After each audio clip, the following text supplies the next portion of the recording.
Hey everybody, the Mana Traders series this month is going to be Pioneer, and if you want to participate in the absolute best online tournament series going on in Magic right now, you can sign up to get a Mana Traders rental subscription using code A22EN_FT9. And once you're signed up, you get access to renting cards for Moto anytime you want, and then you also are entered into this tournament where you can win up to $4,000 cash just playing a one-day event in a monthly tournaments. This is every month you get a chance to win this money. And yeah, if you'd sign up and support the channel, I'd really appreciate it. See you guys later, and let's get to some content.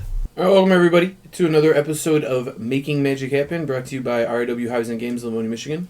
I'm Zach, and today we're going to be playing some Jeskai Stoneblade.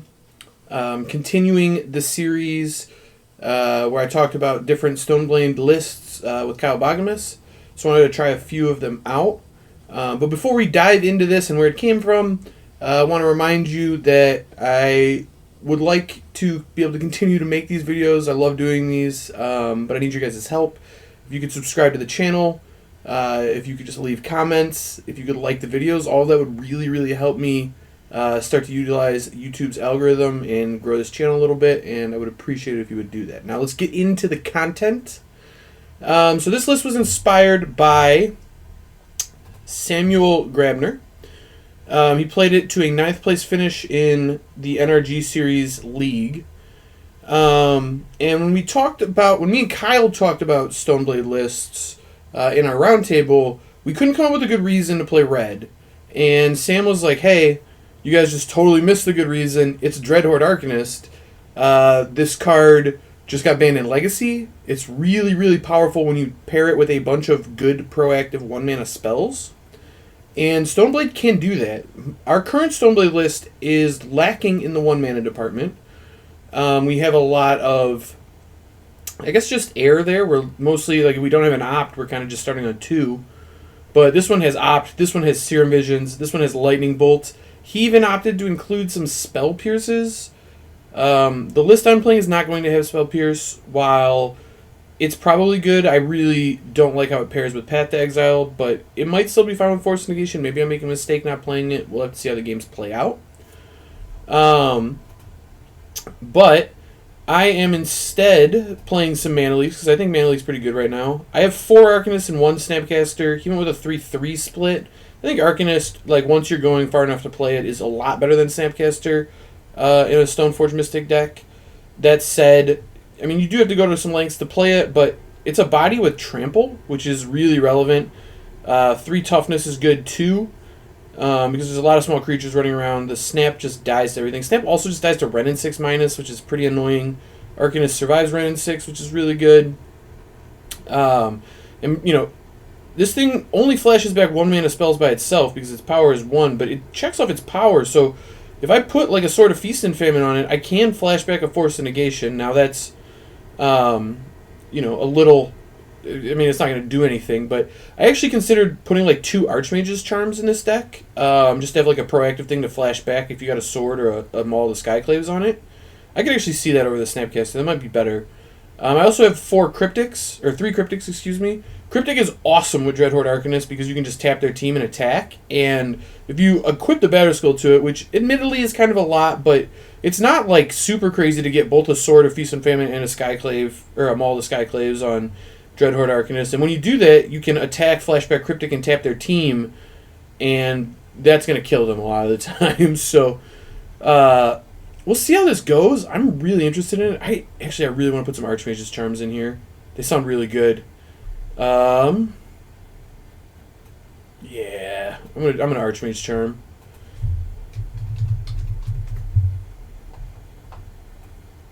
I think I can get away with 3 Force Negation once I add Archmage's Charm.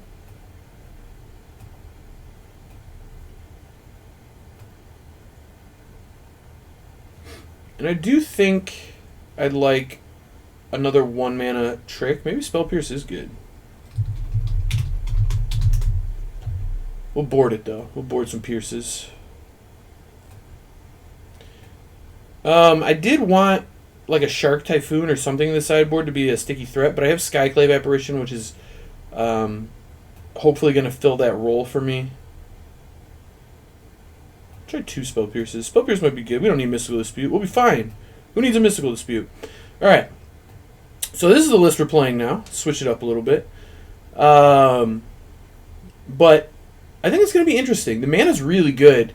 We get some good fast lands in Sea Chrome Coast and Spire Bluff Canal, which aren't generally great in Cryptic Command decks, but I only have 2. I think they'll be serviceable. I would not be shocked, though, if this should be like a Hengegate pathway and I think Riverglide pathway is the blue-red one. I would not be shocked if that was the case. Those lands are really powerful. They might be better given that we have Cryptic Command and some expensive lands. But I want to try the Sea Chrome Coast and the Spire Bluff Canal, try see how they feel. We also get a Triome, which is really important. I think having a Triome in a deck like this, just being able to fetch and make sure your mana is perfect going forward is really nice. In the board, one other big change I made was Skyclave Apparition. There's just a lot of random permanents going around right now that are tough to get rid of. Renin 6, Heliod, random stuff. Some 1-mana artifacts like Aether Vial is a great thing to get rid of that can be hard to deal with at some points. Maybe Amulet of Vigor is a good one. There's just some stuff, there's just random stuff going around. I think this hitting every permanent type is really good. And like we mentioned before, it's particularly good when you have equipment to make it bigger so it gets out of kills, Lightning Bolt range, or you can protect it from Fatal Push in Feast and Famine's case. I'm definitely interested to see how Skyclave plays out. There's a chance this should just be in the main, and maybe just an Arcanist deck that has Skyclave Apparition main is just the way to go. But let's play some games. Let's get a feel for it before we make any more changes. This deck looks sweet. Definitely want to try it. Alright, we are back here for round 1. And this hand looks good.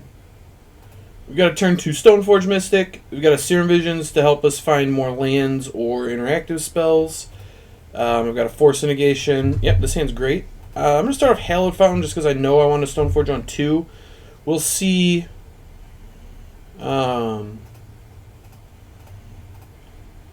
see what we draw. If this is an Arcanist 2, oh, that's very good. I don't know if it's better to play Stoneforge Mystic or Arcanist on 2. Wow. I think I'm going to bottom the Cryptic and top the Bolt. Probably going to play Arcanist next turn just to try and get off of Serum Visions in the same turn as Stoneforge Mystic. That'd be very strong.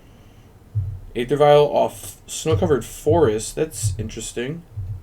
Probably like Elves, maybe? Maybe like a blue-green Merfolk deck that drew its Forest? I don't know. That's an odd one.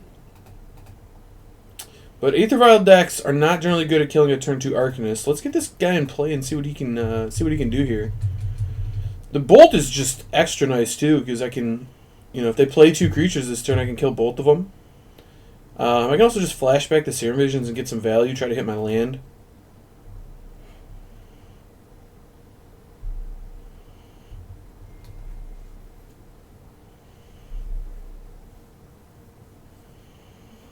Polluted Delta. What am I playing against? I honestly have no idea what I'm playing against. This could be a really sweet deck. I have no idea. Maybe supposed to attack after I get the Serum Vision Scry. We'll see. I would love to hit a land here. Alright, well, neither of these do it. I'm going to bottom both, I guess.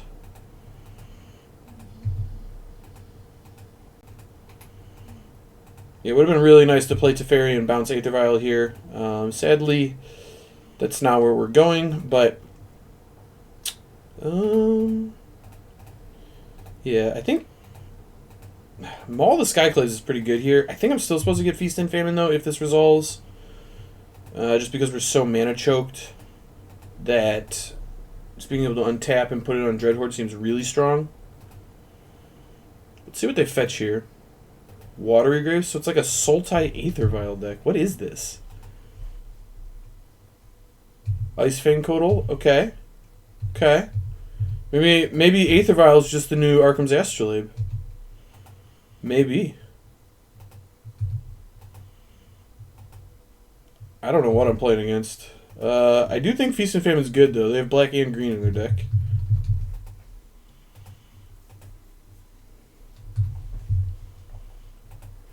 I will say to make room for all the Serum Visions and Ops this deck is playing, it does cheat on lands a little bit, which is a little awkward because, as you can see, we have a lot of spells in hand and not very much mana to cast them.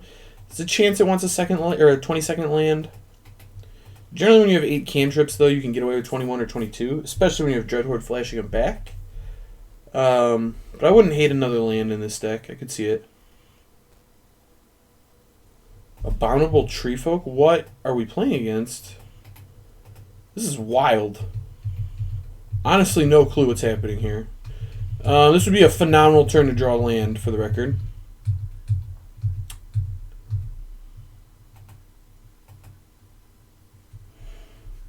Being able to play another Dreadhorde or another Stoneforge Mystic and bolt, like the Codal or the Bird, both seem very strong here. The fact that I can't attack isn't a huge deal.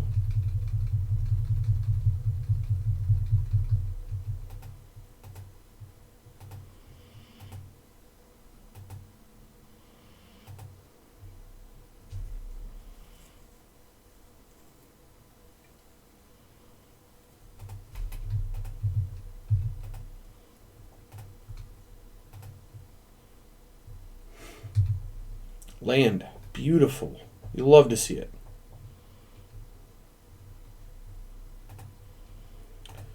Okay, so I think it's a pretty clear Bolt the Bird situation here. I'm going to tone down their mana.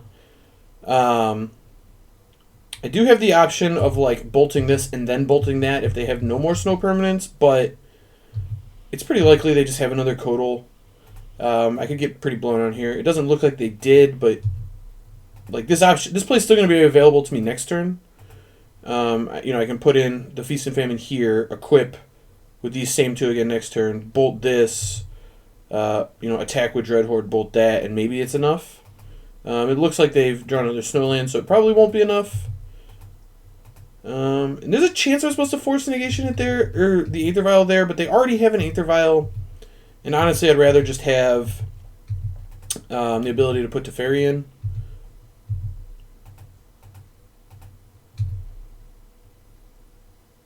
Like, I'd rather have the ability to play Teferi instead of pitching it.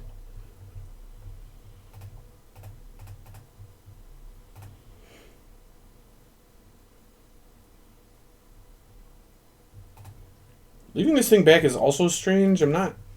Maybe they think they can block. Maybe they can block, and I don't know what I'm doing. Alright, I think hitting a land here is really high value, so I'm going to opt pre-combat. Well, we hit a land. This is a case of Sea Chrome Coast looking much worse than Hengate Pathway. But it plays. We still get to equip, attack. If they have a Path to Exile, this is kind of a blowout. But they're not clocking me that bad, so overall it's probably fine.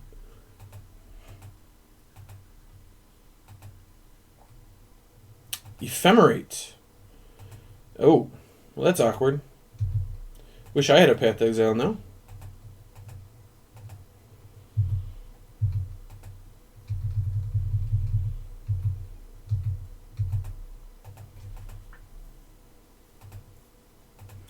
Well, they can get in quite a bit of damage here, which is awkward. I can Force of Negation the Ephemerate on the rebound, which I actually think makes sense here. Just because they don't have very many, they have 1 card in hand. So stopping the extra card makes sense. Teferi seems good, but I think this is totally fine.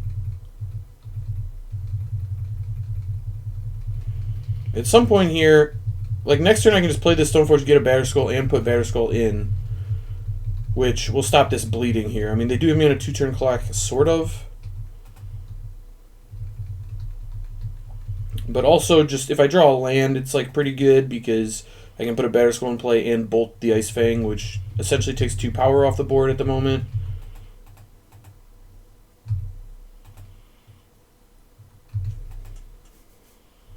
Beautiful.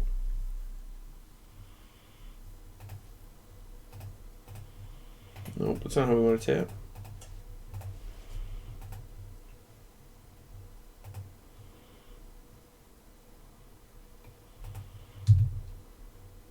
So if they went up to 4, it kind of feels like they have another Abominable Tree Folk or whatever this thing is. I guess we'll find out.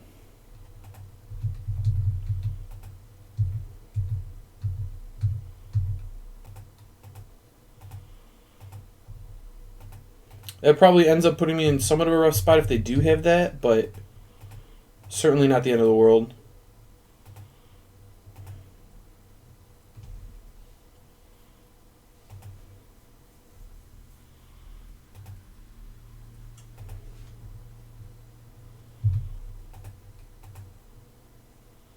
It does look like they have it, though. Okay. Kind of a rough spot now. They don't have any cards in hand, though, which is good for me.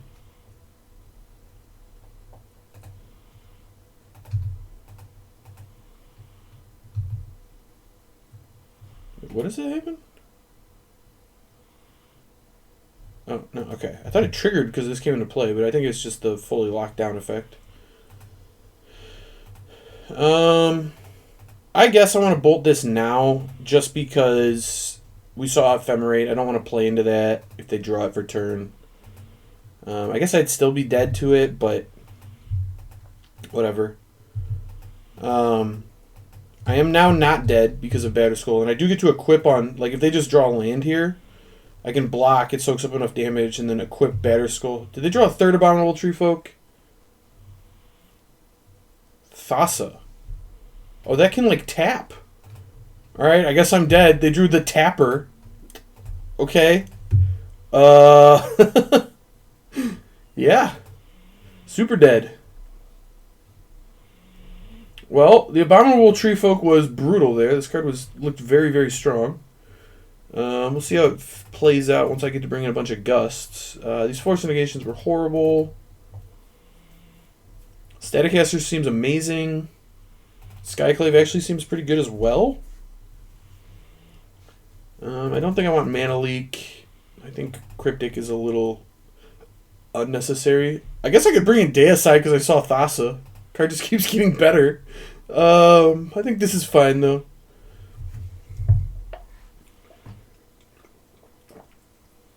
I really don't know what opponent's doing, but I will say it's sweet. Got some cool stuff going on here.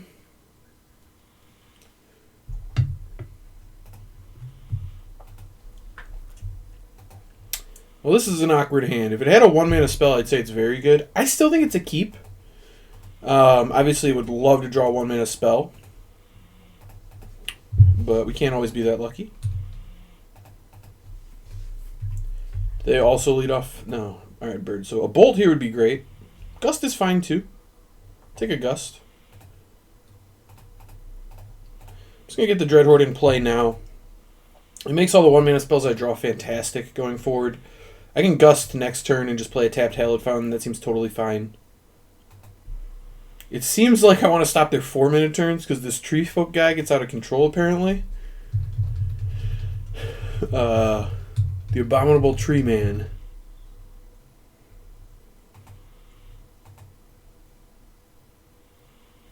Is this a Teferi? Oh no. Don't Teferi me. Deputy Detention. Well, that's sort of bad, but not the end of the world, but definitely. The fact that I have the second one in my hand and they did this now is quite good for me.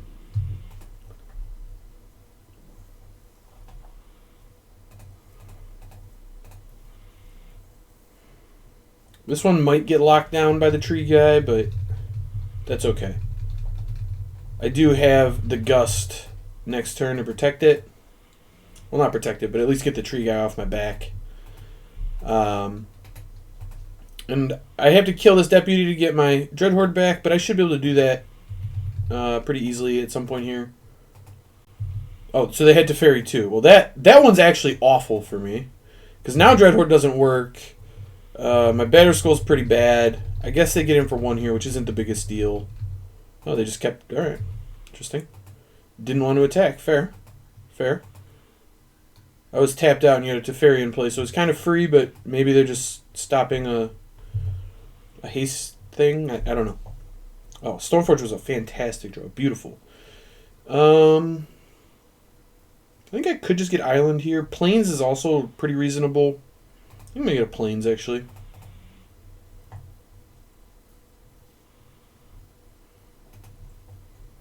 In case opponent is on some nonsense like, I don't know. I don't even know what kind of nonsense they might be on.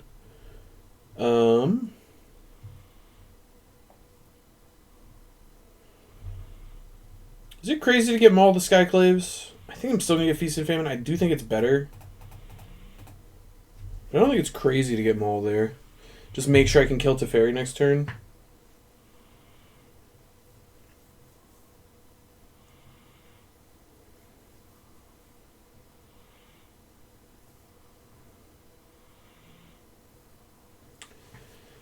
Interesting deck opponent has here. This is sweet. Mirror Age's Slumber. What? Excuse me? What is going on? They just... I mean, this is just Modern Horizons Tribal, I guess.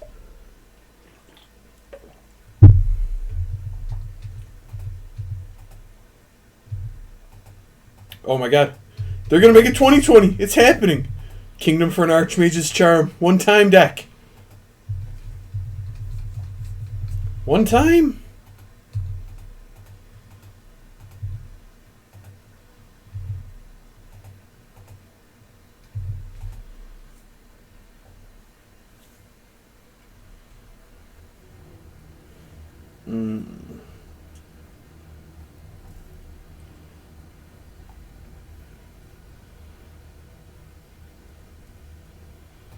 So I think the play here is just fetch Mountain.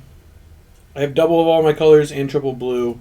We got basics to play around any crazy stuff.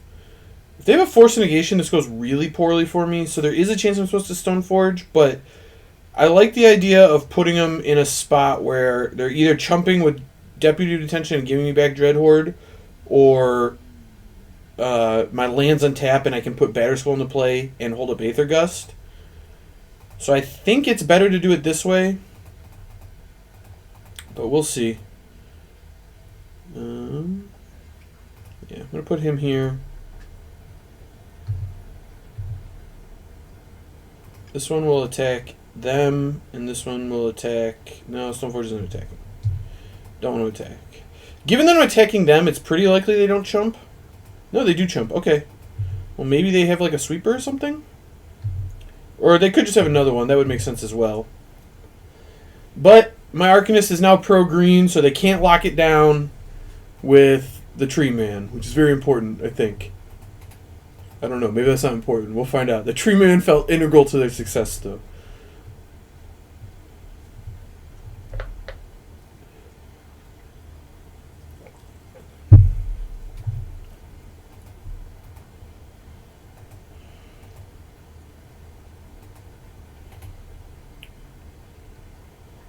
This thing's kind of sweet. Black mana. Oh, is this a Dead of Winter? Gross. I guess it kills all their creatures, but now I have no creatures. Alright. That's rough.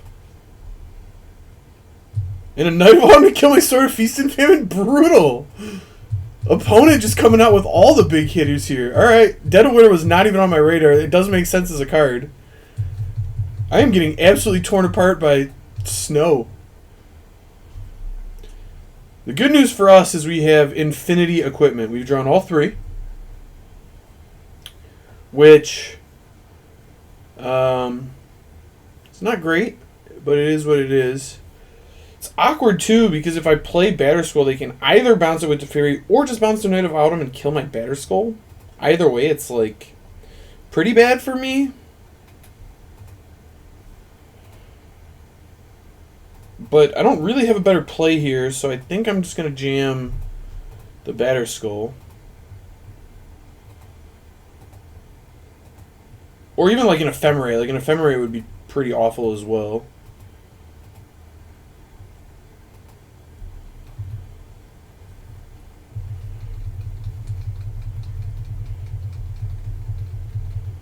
Yeah. Poor Batterskull main.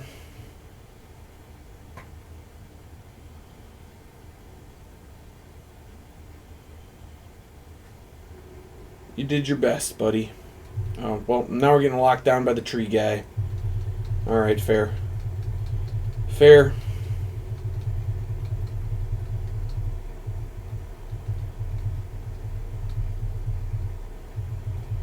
They do seem to be mostly out of cards, though. I think. Alright, well, now they're actually out of cards. But yeah, I mean, Teferi gets the minus next turn. I can't really stop that. I kind of need a good draw here. Something like a bolt would be pretty good. Still kind of stunned they didn't do anything to stop Batterskull. Although, this works out a lot better for me now, not killing it this turn, because I do get to pick it up if they're going to kill it next turn, which is pretty strong.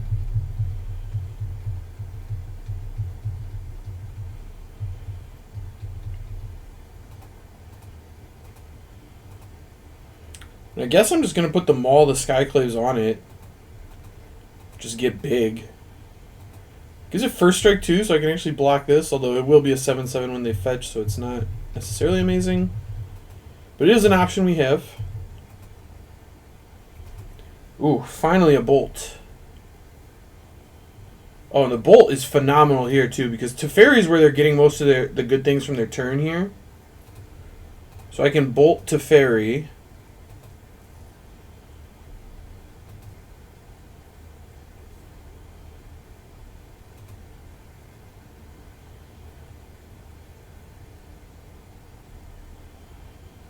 Looks like they're thinking about something. No? Okay.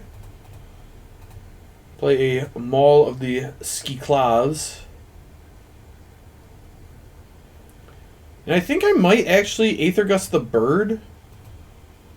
Just because it's one of the things with flying, like it can get a block in this and stop me from killing Teferi. But also there's no way they put it on top, so they'll have to bottom this. I could get punished for Aether Gusting this because the bird doesn't really matter all that much, but it looks like we're going to have a hard time just beating this combination right here. This is kind of a lot. 6/6 flying, first strike vigilance, lifelink. That's tough. Even like an 8/8 trample isn't racing that, although a 20/20 would do a pretty good job, but I definitely have outs to 20/20s. I've got Teferis in my deck, I've got Cryptics, I've got Archmage's Charms, I've got Path to Exile, like... There's no way this beats me by itself. Instead, I do need to watch out for like Ice Fang Kodals would be pretty bad. I don't really... Why aren't they attacking with the Tree Folk? I wonder if they realize this gives it flying. Interesting. Couldn't answer that one.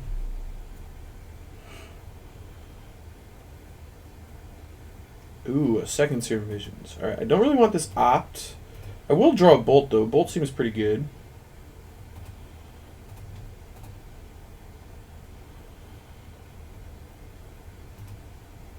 Alright, drawing opt for turn actually probably is decent.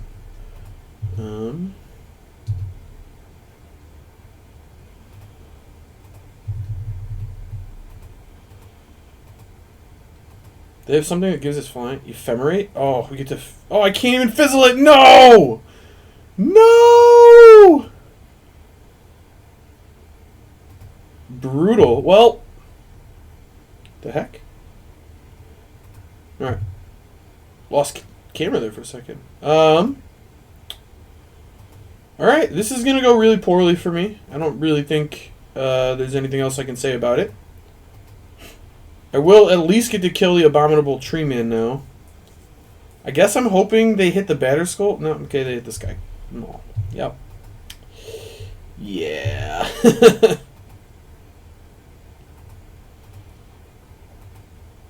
Well, I am glad I kept the Bolt, I guess. Get rid of this. Ephemerate was a fantastic draw for them.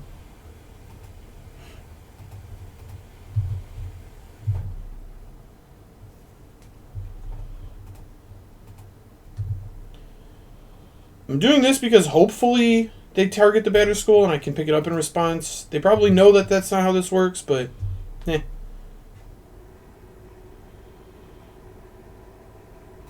Okay. I mean, I was going to pick it up anyway, but that's fine.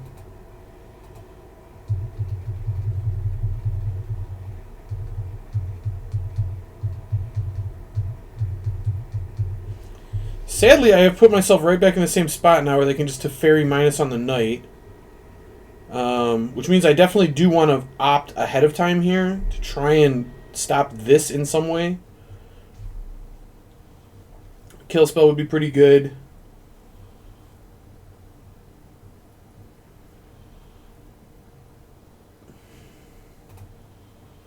Opponent is stopping me in my draw step.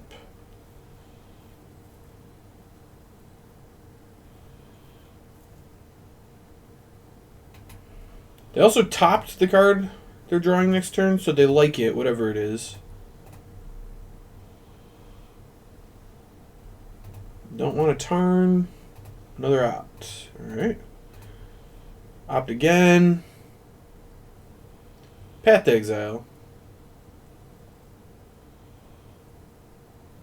It does stop the Night of Autumn. It still makes Teferi awkward.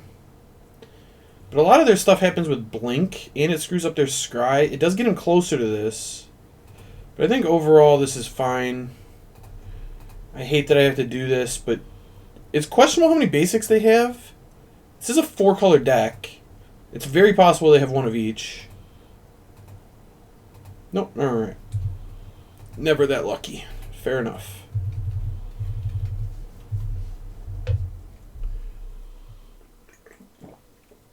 I was going to say, it screws up their Scry, but they just get to Scry again because there's a Snowland that came into play. Well, that's a shame. And they drew Kodal? Come on!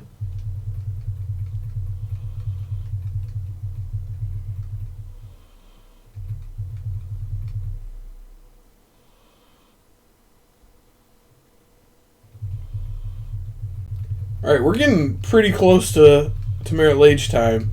They just need one more snow permanent and they're here. You don't love to see that.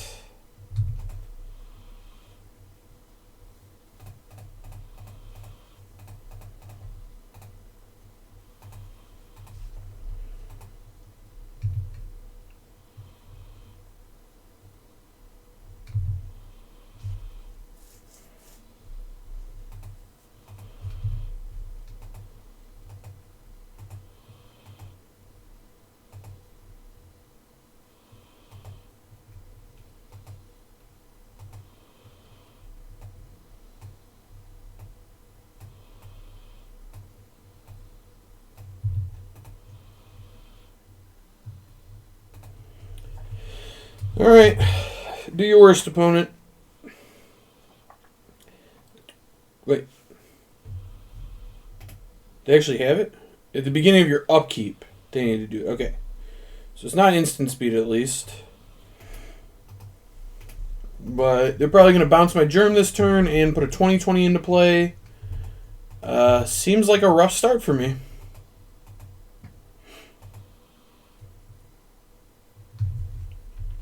Sure.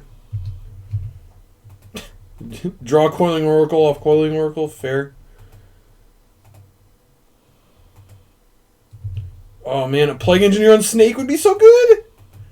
Inquisition of... They're playing Inquisition too? What even is this deck, man? It's ridiculous. Alright, well we need an answer to a 20/20 or we are in rough shape.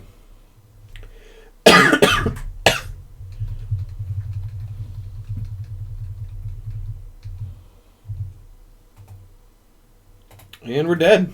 Alright, what a way to start.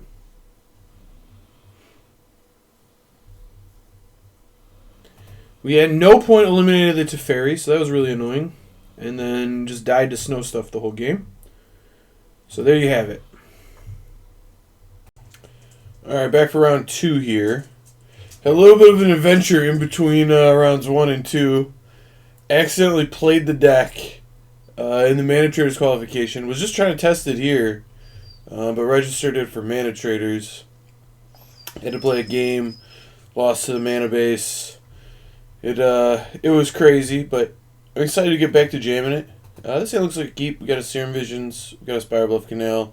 We do need white mana, but the Serum Visions should fix it. And Serum Visions into Arcanist is pretty good. Oh, there we go. There's our white mana. I think I want to fetch white on turn 1. I have Spiral Bluff Canal for turn 2 red. And I have to get a Hallowed Fountain here anyway. So I'll have all my colors. This will be untapped. I'm only paying 3 life. Oh my god, it's supposed to be a Hallowed Fountain. Claire, stop. Calm down. Alright, well, I've made this game significantly harder on myself for absolutely no reason. It will be fine. Sorry, my dog is over here whining. Claire, lay down. Lay down.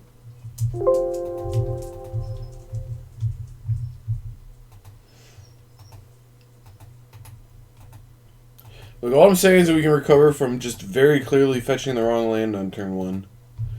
This deck is great.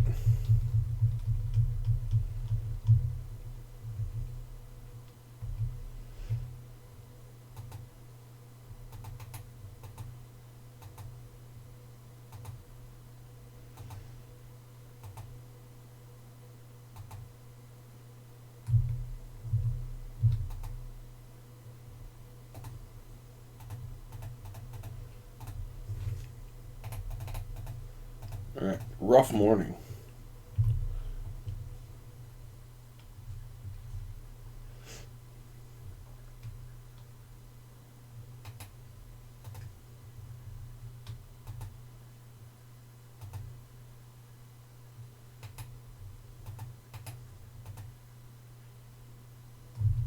Bolt for my Arcanist. I gotta be honest, I was not expecting Bolt out of this kind of deck, but I guess it makes sense.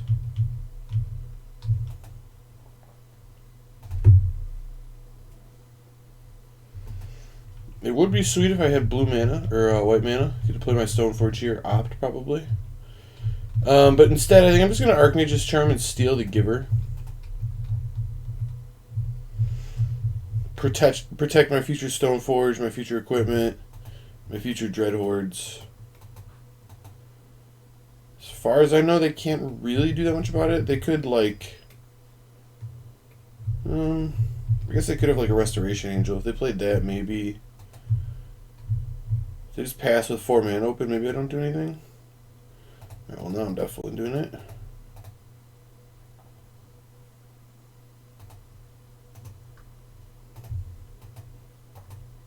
I think countering Thalia here is also reasonable, but I have a ton of ways to kill these.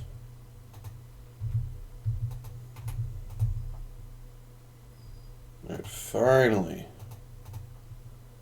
My white mana issue has been recovered from.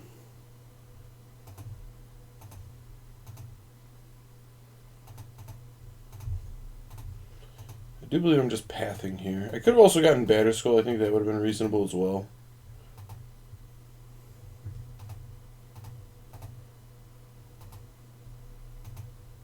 I don't need another one now. Another opt is good though. Ooh, Dreadhorde's awesome. Next turn I get to go Stoneforge plus Dreadhorde. Turn after that, put a sword on the Dreadhorde. Go to town. I can't even kill it because I've got Giver Protection. Ooh, this is going to be sweet. Geist-Honored Monk. Excuse me? What is happening? What? Power and toughness are each equal to the number of creatures you control. Makes 2 1/1 white spirits. Alright. I have not seen that card, well, ever, really. It was apparently very good in Innistrad Draft. I don't think this changes anything. I'm not likely to die this turn.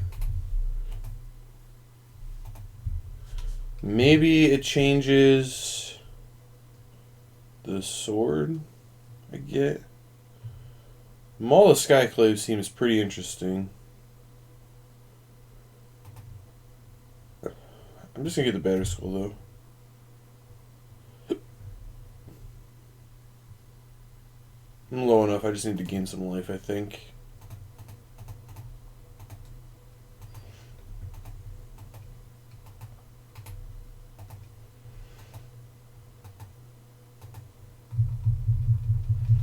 Yeah, blocks are probably like Dreadhorde here, this here, pro white it. Take 2, go to 6. They're probably going to put Yorion in their hand this turn. What? You just conceded? That was wild. Alright, so who needs the bright color mana? Just win without it. Staticaster sounds good. I think Skyclave also sounds reasonable. They had red mana, but we didn't really see any. We didn't really see any things I want Purge for. It looked like it was like white creatures with like a red splash. This deck was kind of going around at the end of the last format with Uro because it was like a mono white deck splashing like Boil and Magus of the Moon. They could still have those things. This is another real issue I have with a deck like this. It's like if my opponent has Boil, what do? I have 4 lands that aren't islands in my entire deck. I guess 5. I have a Sacred Foundry. 5 lands that aren't islands in my entire deck. I guess I just Force of Negation it, which also for the record seems pretty bad in this matchup. I could put Spell Pierce in against a creature deck. That also seems kind of bad. I don't think this is a Sword of Feast and Famine matchup. I'm going to cut that. I'm going to cut a Cryptic and a Force, and hopefully it's good enough.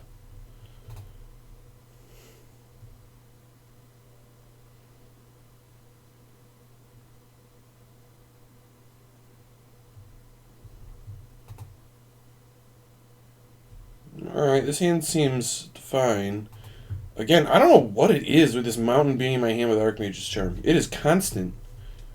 These 2 cards stapled together like peanut butter and jelly, man.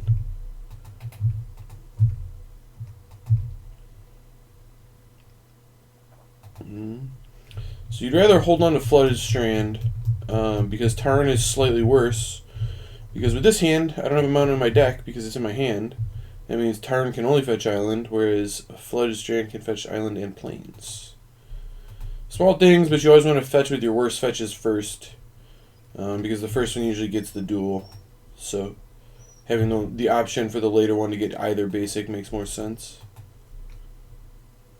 Ooh, they're also a Stoneforge Mystic deck. Alright. Well, let us figure out who the superior Stoneforge Mystic player is.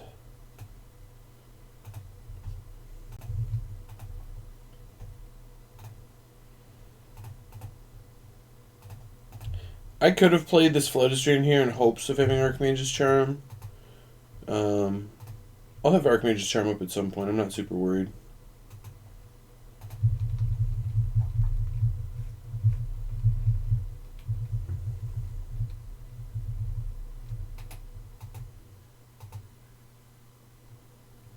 Oh no!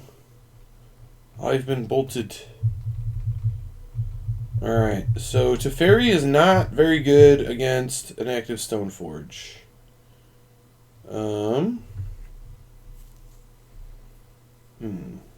Skyclave Apparition is kind of interesting, though. So then they put in a Batter Skull.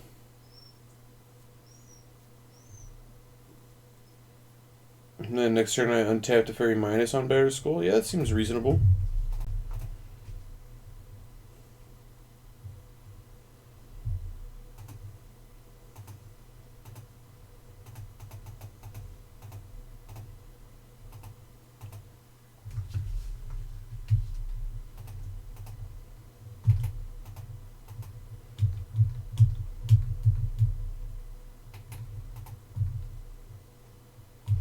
You do have to get rid of these pesky Stoneforges at some point. You can't just let them chill out there. They'll beat you.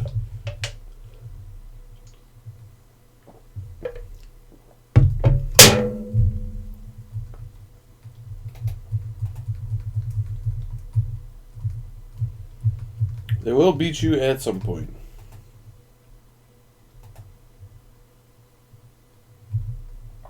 No! The darn Leonin. Alright, well.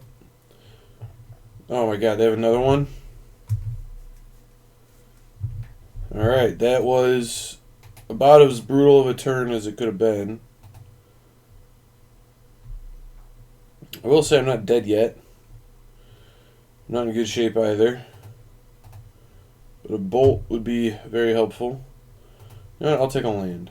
Land's fine. Opponent just went all out for that play. They committed. They committed, as we say in the business. As long as I don't have a Thalia here, I'm in actually pretty decent shape. Not the best shape, but pretty decent one.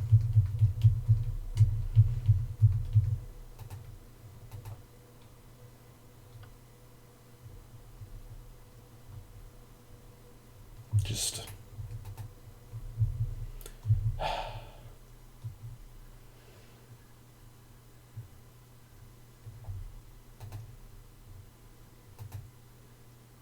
So I'm, like, actually dead?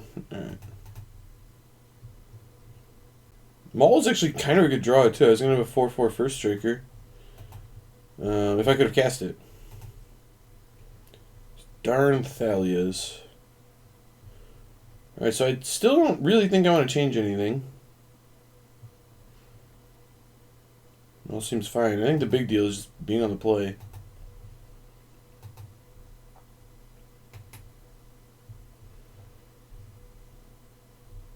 Force negation still seems pretty bad.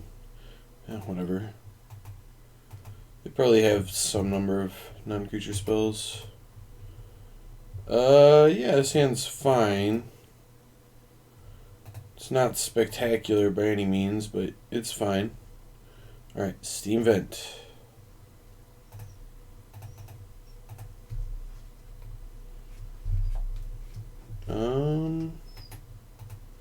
I do want a removal spell. I think I'm going to take the path. I'm definitely bottoming the Serum Visions. Question is, do I actually want the path, or would I rather just try to draw lands? I already kind of have 2 removal spells in hand. Yeah, I'm going to bottom this. I'll be a little sad if I draw a Dread Horde and I bottom the path, but other than that, I think it's totally fine.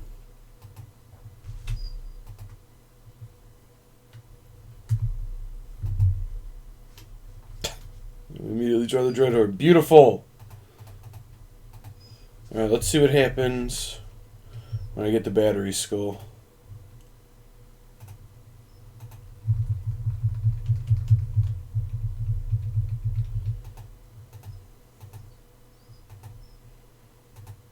Really hoping to naturally draw a land. I would love to Skyclave this Aether Vial.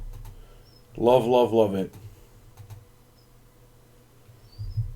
Now I might Skyclave this Leonin Arbiter. Or just path it. Oh man, Kingdom for that path back. Just great timing on that one.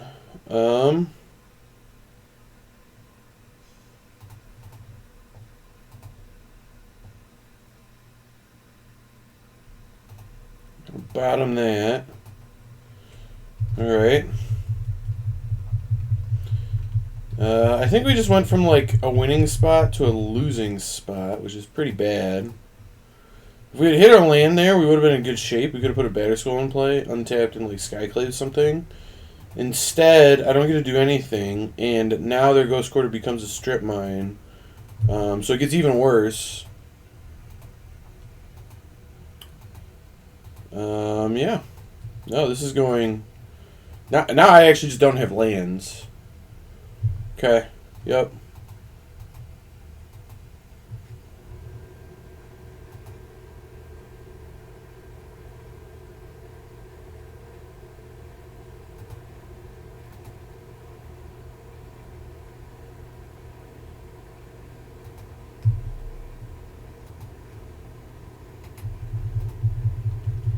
Well, this is what you get for playing 21 lands and bad cantrips to smooth.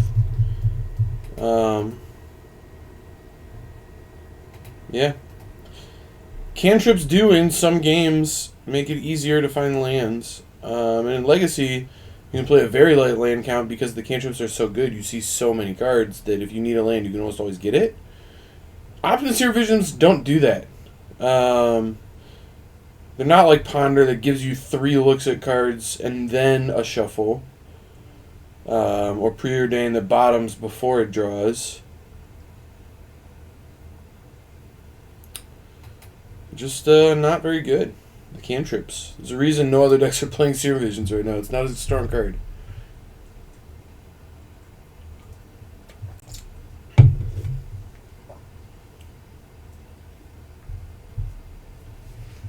I do like this deck in theory.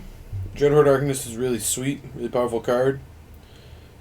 It feels to me like the card's a lot worse when you're not playing it alongside Wasteland and Daze and like ways to protect cheap creatures, like how a Delver deck is built. All right, this appears to be another unkeepable hand.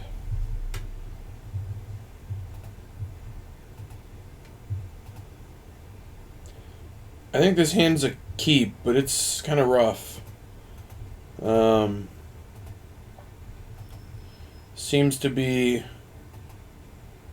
Darksteel Citadel. Consulate Dreadnought, what? It's like an Soul Artifact deck? What is happening? Wild. Land? Not a land. That's still a good draw, though. Alright, so we want lands here very badly. We did draw a land, that's good. I can't put Cryptic on the bottom fast enough. The question is, do I want a second Bolt? I still think I just want white sources and Path, because this thing's going to be big at some point, I assume. I don't know how you play Council of Dreadnought in Modern if you're not turning it into like a 1-mana 7/11, like a Artifact Death Shadow or something. Oh, they have the Ox! The Ox! The pillar for the giant ox. Alright. Yeah. This is incredibly janky and also I'm gonna die.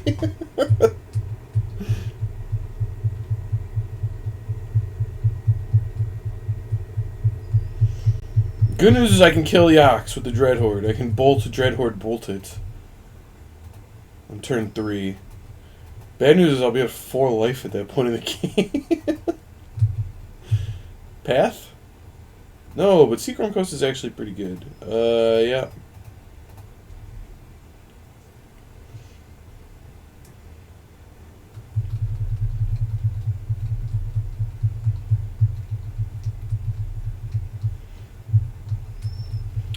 So that Seachrome Coaster is amazing, because next turn I can go Bolt, Dreadhorde, Bolt the Ox, and play Stoneforge Mystic.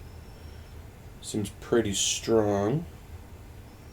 I guess I'm getting a better skull here, although Feast and Famine would be good.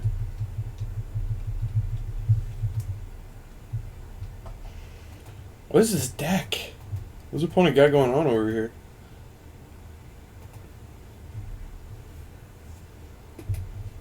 Gal Blast my Dreadhorde, okay. I was probably supposed to Force Negation that. Oh, wait. No, I wasn't, because it... Never mind. Because it doesn't even kill it. Well, that's their whole hand. Okay.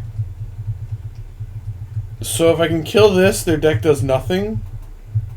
I guess.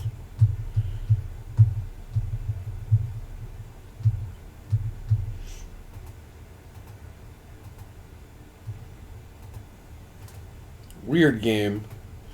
Very, very strange game.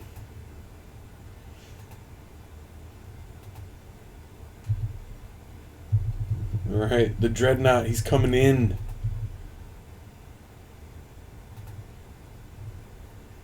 I don't think I can afford to trade here. I just have to let these happen. Still probably was supposed to pitch this Force Negation.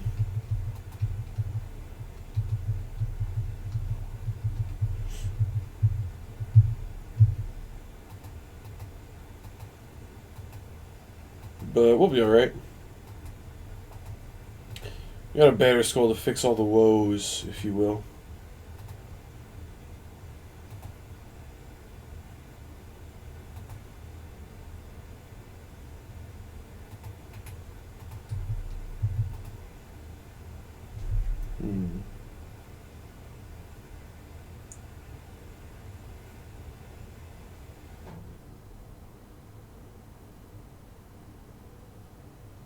I actually can't attack, right? My life total's too low. So not Force Negation and cost me the game. So what other outs do I have? A Path to Exile saves me, right?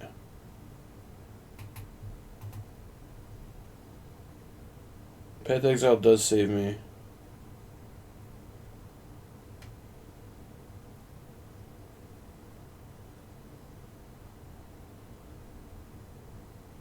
What if I just play Stoneforge Mystic?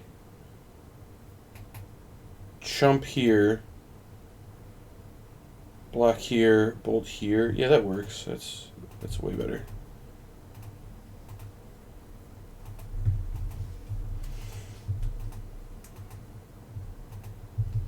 It's gonna make it hard to kill the Giant Ox, but we at least have a plan.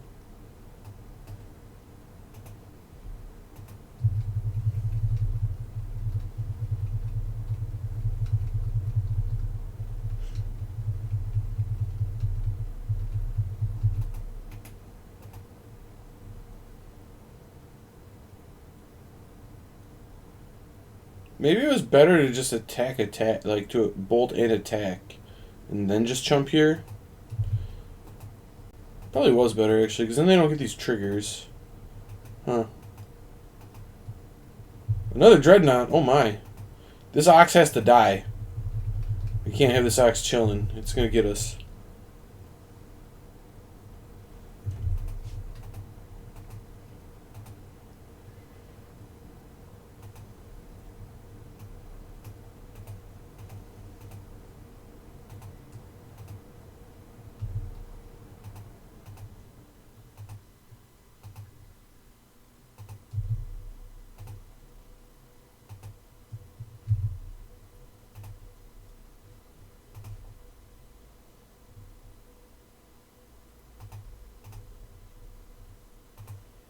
So, okay, block like that. Bolt this.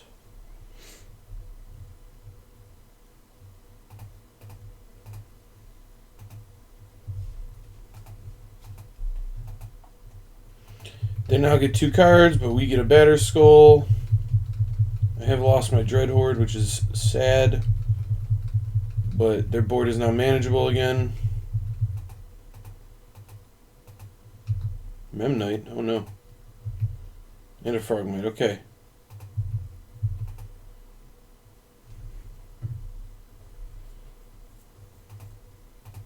I think I need to opt. I need a Path to Exile, not a Teferi. This doesn't quite do it.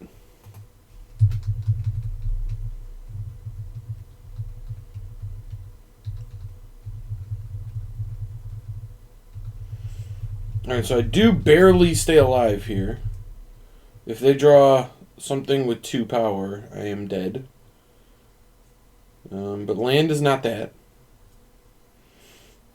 I guess they could also pop their Beaumont pre-combat. No, they don't.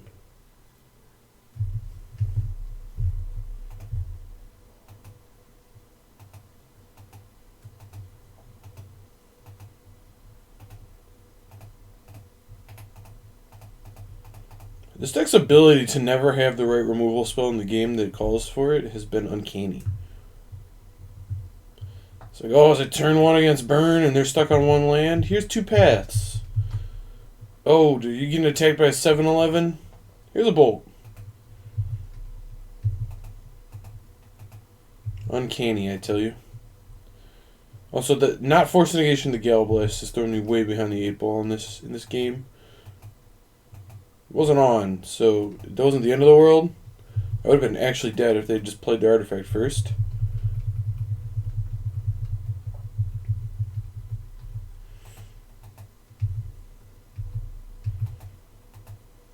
Still, fantastic turn to draw a 5th land here.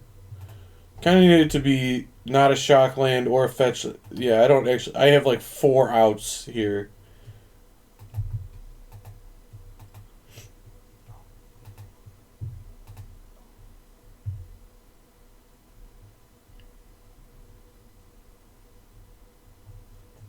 Well, I guess I technically live.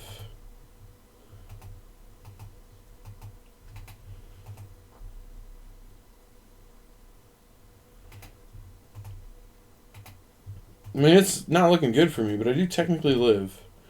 Land could turn this whole thing around, though, if we're being honest. Land. Oh! It was the untapped painless land! I think we're getting there.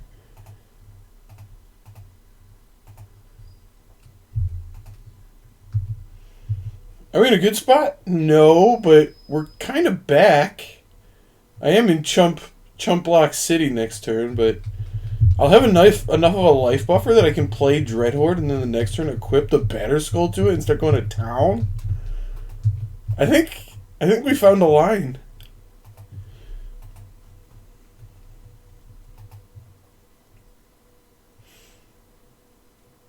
Emery. Oh, Emery's actually kind of terrifying. Okay. See you there, Emery. Lupine prototype, what? Just a way to crew this, I assume? A 2 and a 5/5? Alright. You got it.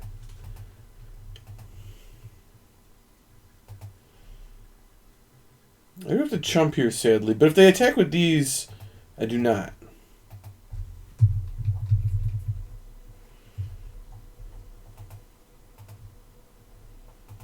Alright, I have to chump. Shame. Shame. How am I beating an Emery? Emery's ridiculous. This is such a messed up Magic card. Alright, we'll block.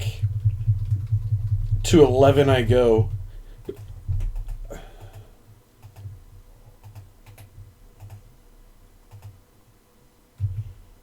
Alright, like a Path to Exile, that's not a path. Path to Exile would still be amazing though, it would save me. Force Negation is not that thing. How about a Scalding Tarn? Was that the thing we were looking for? It was not. It was not the thing. Alright, so opponent may not realize this, but I am way dead to them just lupine prototyping, crewing the other Consulate Dreadnought, and getting in for 14. Okay, it seems like they realize it.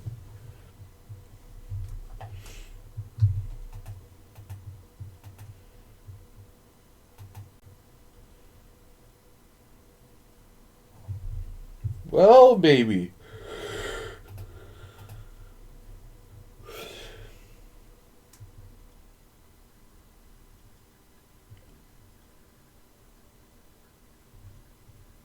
I'm losing to the Giant Ox Gamer. This is something. Just getting destroyed right now.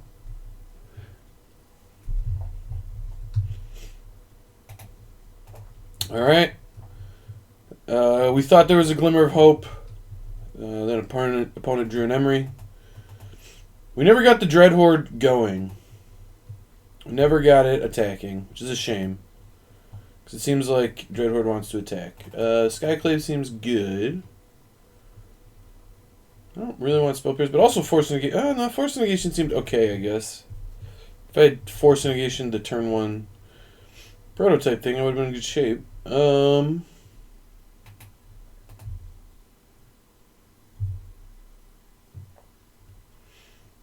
No, I'm still off Force Negation. Just off of it.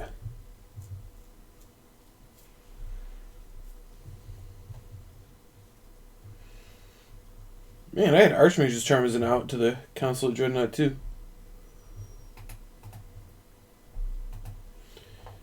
Alright, here's a prime example of our deck having one land and a cantrip again.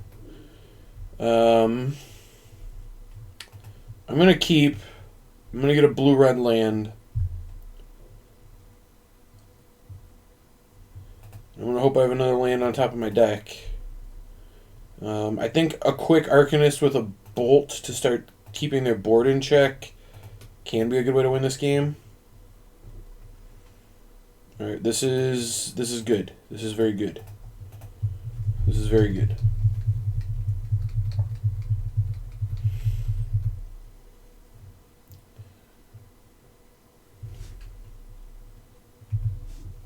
The Dreadnought, like it never left.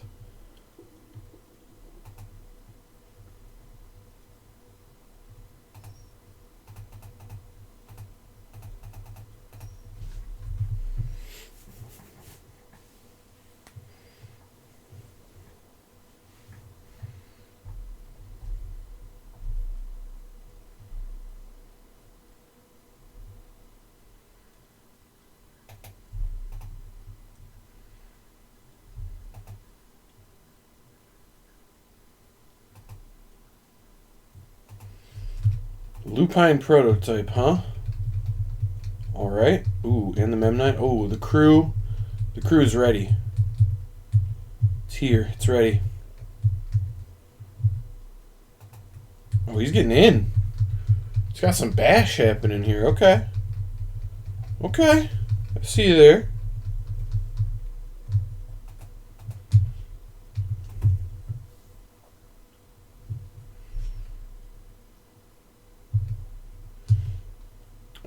I was supposed to cast Stoneforge first so I get to save the Scry. So that was kind of poor.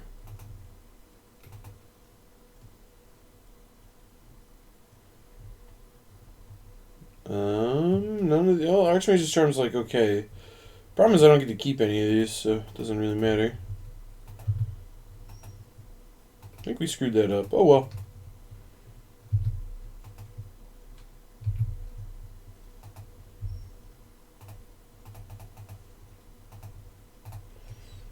Alright, time for a little Mystic. I'm going to go get me a Batter Skull. Ooh, I could also get the Maul. Okay, I don't need it. I just need the Batter Skull. I'm getting too cute here. I'm going to Path to Exile this Consulate Dreadnought. And that's going to be... It's going to get him. It's going to send a message.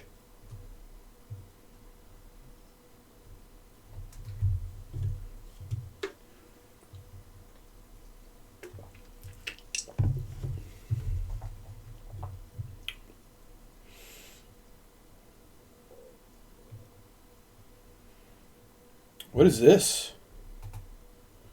Master of Ethereum. What? What?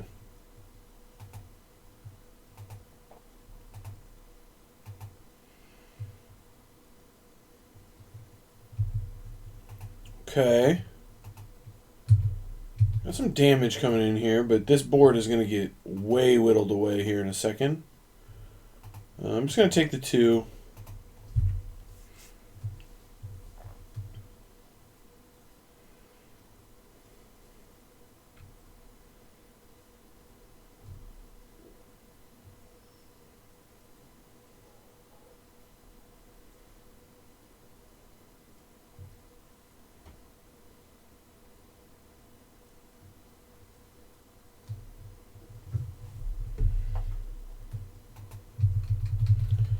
The number you want to stay away from in a deck like this is 4, so I'd like to not go below 5 if possible. I do have a Batter Skull coming up next turn. Oh, land here was a great draw, because now I can put Batter Skull in and have Path plus Bolt.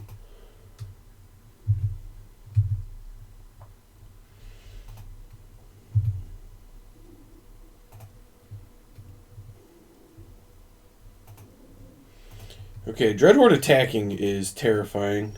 When you get this thing going, it snowballs like crazy. It's possible I was just playing the first couple games wrong. I'll admit I have not played a ton with this card. But games like this make it feel just completely absurd. I do want to put Batter Skull in this turn, I believe.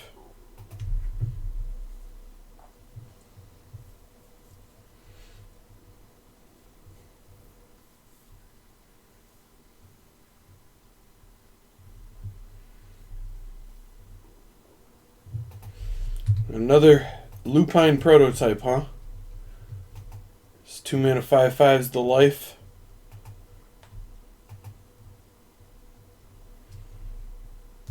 Another Dreadnought. I don't know what I'm playing against. You know how opponent always has the Consulate Dreadnought, but it's kind of wild.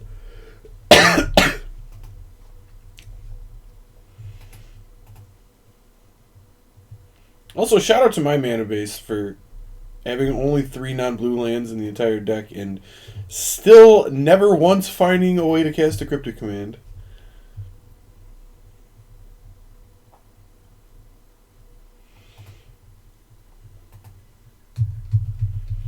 They just know, you know? They can just... these 3 lands can just feel it. It's like, oh, he's got a Cryptic in hand. Time to go to the top of the library. He can draw me and be sad. So are we bashing?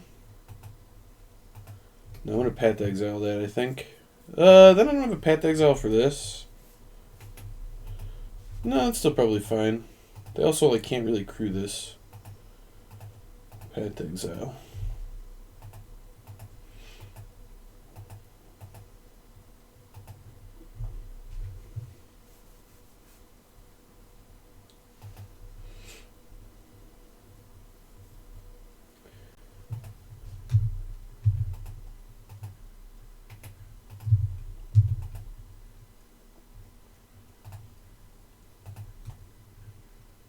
Alright, let's see what they do here.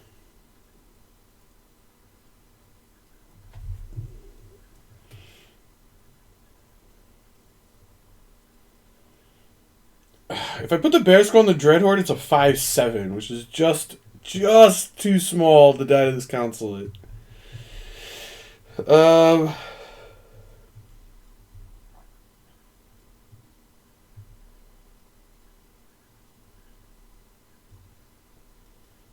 I guess I attack all and path the prototype. Yes, that is kind of the point, my friend, that the Arcanist kills you.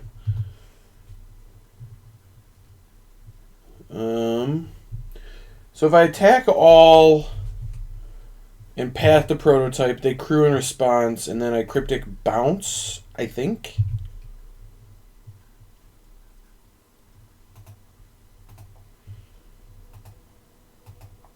And that still leaves me a Bolt. And the next turn I can equip a Batter Skull here.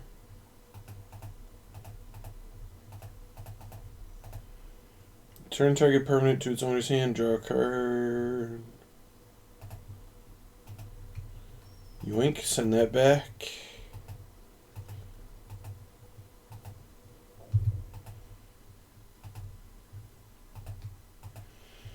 And I do think there is some merit to bolting the Frogmite, but I kind of want to save this for, like, if they draw a Giant Ox so they can crew that, or another Lupine prototype, or an Emery. Emery would be pretty annoying, although they don't have any artifacts in their graveyard yet. Emery's still a really busted card. It's the type of card you need to kind of consider when you're making your plans for the future.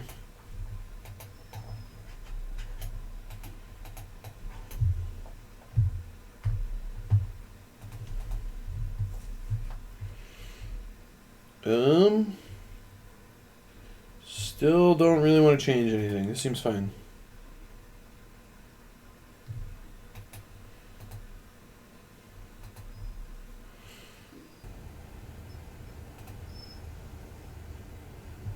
Alright, back for game 3 here, round 3. Wouldn't you know, we actually have functional mana. Oh, opponent just conceded? What?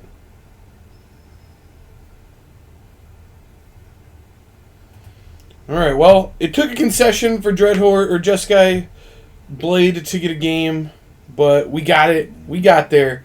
We're on the comeback trail. Don't call it a comeback. Yeah. Let's go. Keep going.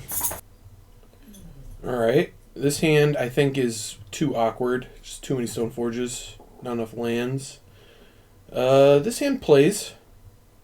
This hand plays. I think I'm going to keep and... I want to bottom an opt. I think the first opt will find a white source, and that should be all this hand needs. Looks like we're playing against Jund.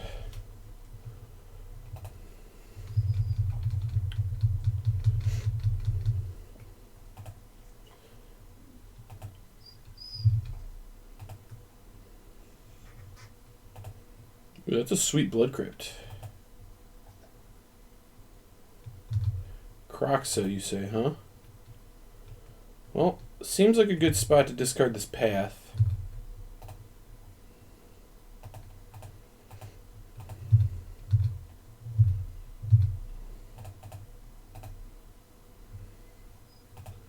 Alright, Archmage's Charm would actually be decent, but... Okay. So, kind of forced into pitching a Teferi here to protect Dreadhorde if they try to kill it. Hopefully they don't have discard spell into kill spell. That'd be pretty brutal here.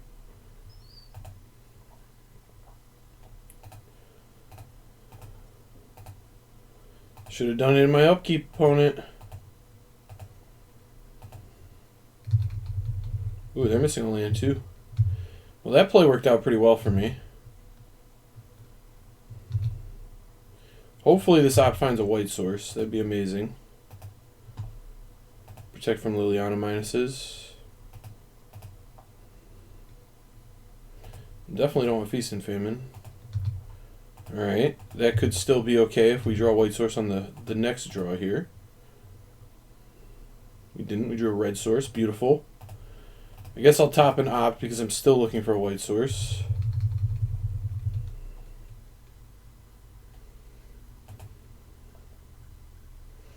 But they might not have a kill spell here for the Dread Horde, and then I'll get a Serum Visions. I think it's pretty likely I'm getting Liliana here. No. Looks like not Liliana. Could still be like a Maelstrom Pulse, like a Dreadbore even. They could also just play a Ren and 6. Tarmogoyf is fine. So white source is still amazing here. Hasn't changed. Beautiful.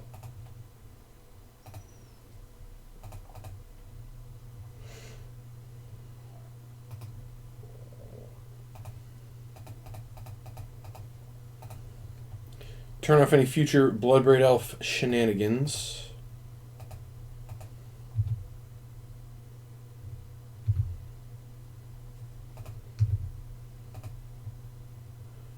This is a really good example of just the power of Dread Horde. It's snowballing by itself as just a 2-mana play that I got to protect with Force of Negation. It seems very strong. Still don't want this Stoneforge. I will take a Mana Leak. Opponent's kind of choked on mana. It seems like we'll find a spot for it.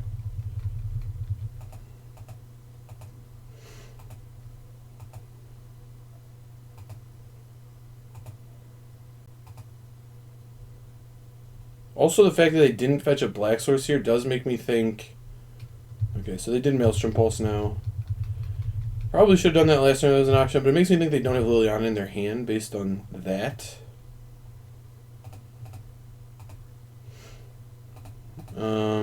Just going to play the Stoneforge here. Get a Battery Skull. The extra body is just very relevant against Jund, so... I think that's pretty easy. Probably going to Mana Leak almost anything here, I believe.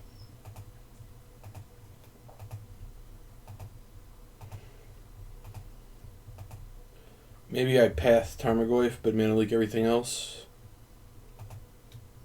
Seems reasonable.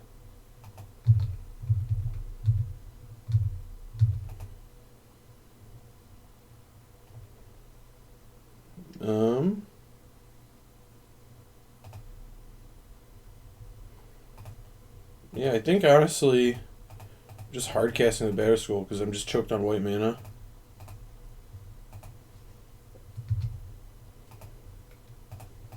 Oh, plus. Alright, let's see what they got here. I am going to path this Tarmogoyf. But then I get to untap with both Mana Leak and Cryptic up. So this turn needs to be really, really strong for them.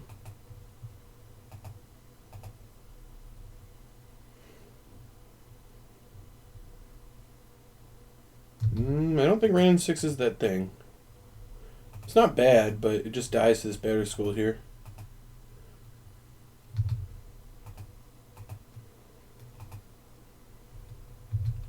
So if they have like a K command, this goes kind of poorly for me. Liliana is pretty beatable though. Yeah, I just sack the Stoneforge here and this is totally fine.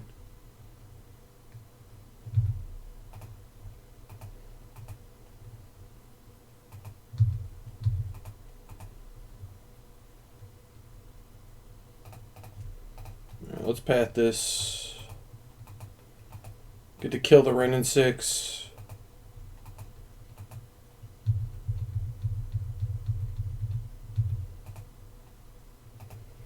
Ooh, Bolt's actually pretty good too.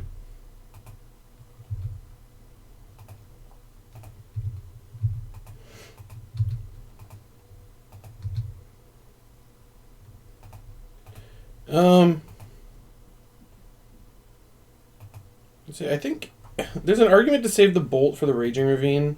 I can just pitch the Mana Leak because the Liliana's going to die next turn. I think that's reasonable.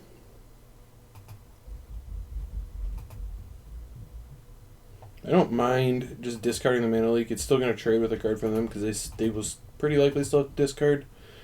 They have 4 cards in. I guess they could cast all of them, but it seems somewhat unlikely they can empty their hand that well.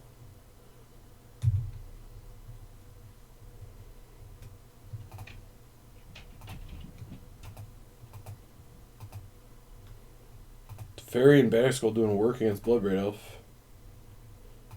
Alright.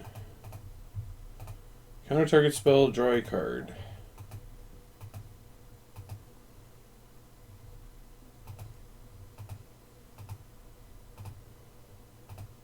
We have another Joyf, okay.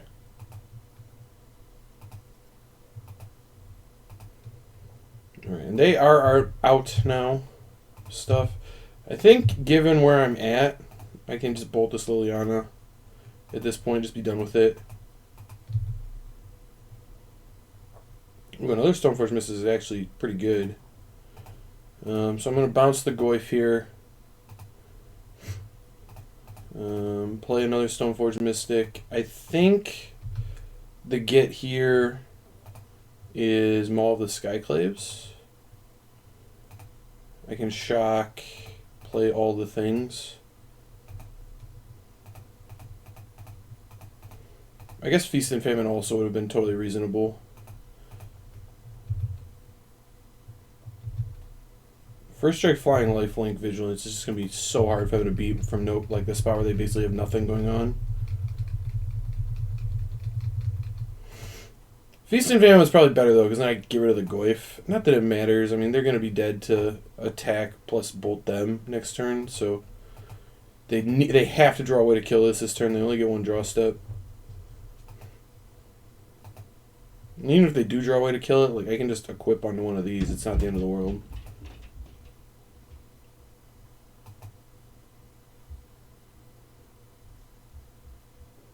Is this a Bloodbraid Elf?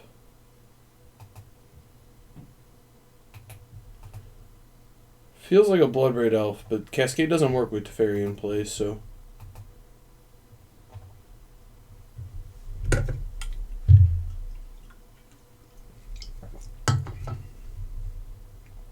Oh no, it's just Kroxa. Fair. Well, Kroxa also doesn't really beat what's happening on the table.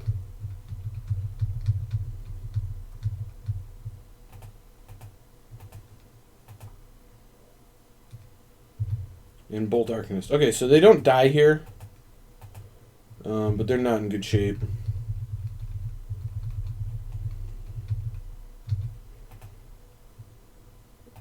Opt is a fine draw. I don't really want Force. Serum Visions. Archmage's Charm is pretty good. Do I want this Stoneforge?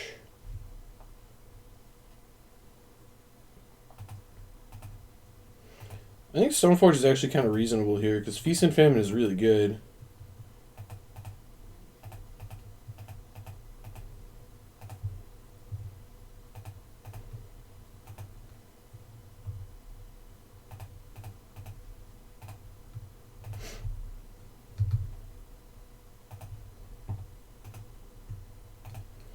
Doesn't really get me anywhere this turn, but none of their creatures can block through a Feast and Famine, so now with 1 draw step they have to find an answer to both Germ plus Feast and Famine, and it just seems so unlikely they'll be able to do that, especially with Bloodbraid Elf turned off.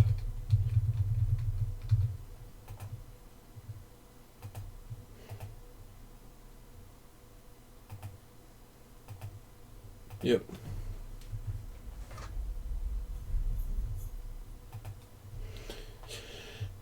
So I think Dreadhorde kind of won that game by itself. Alright, Postboard Purge seems good. Gust seems good. Skyclave seems okay. I don't hate it.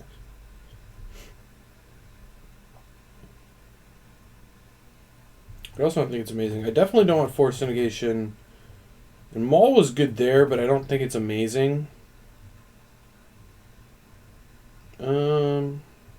think Skyclave is amazing. I'm gonna leave it out. It's fine. It's a fine card. It's one I would bring in against Jund if I had worse cuts, but I think the cards I have here are all slightly better.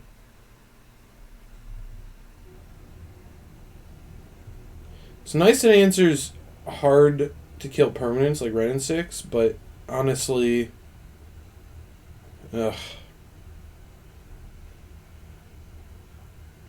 I'm going to keep this hand. This is the type of hand that loses horribly to Ren and 6. But if they don't have exactly Ren and 6 on turn 2, I think this hand's very good. So we'll see. I'm just going to pass here. I'd like to fetch a Raugrin Triumph, just make sure I have actually good mana. And really hoping this isn't Ren and 6. I still have a bunch of answers to it if it is. Like, I can find a Gust. Alright. You'll love to see it.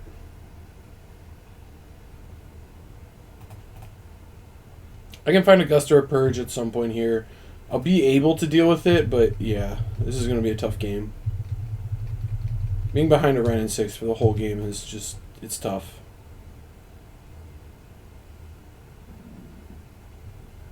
I want to get my fetches out of the way before I start Serum Visionsing.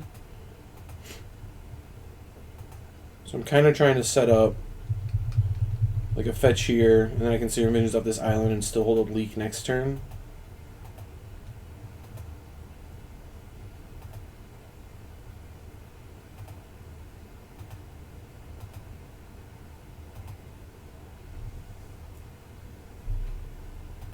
Thoughtseize. Nope.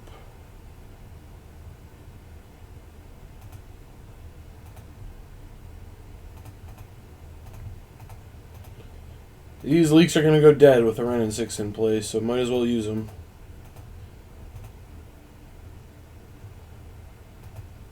Also, I have a feeling this path is going to matter because they probably have a Goyf. They do have a Goyf. Yup. Alright. Stoneforge Mystic is good. Yeah, Stoneforge Mystic is quite good.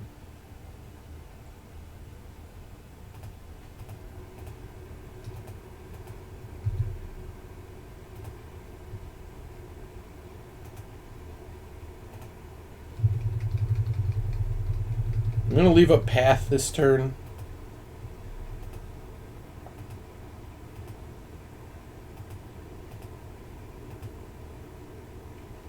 Probably pathing the Goyf, but I could end up pathing a Bloodbraid here. That would be reasonable as well.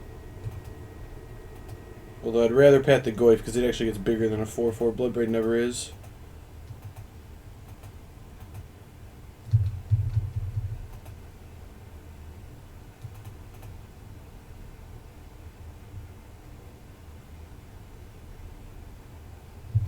Alright, goodbye Stoneforge Mystic.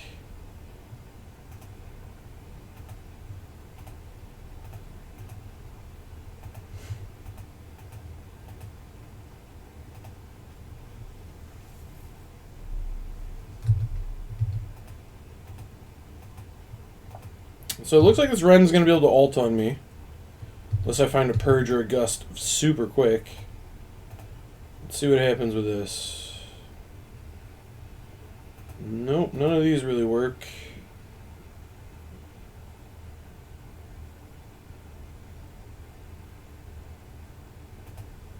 I guess drawing 2's good. I don't know.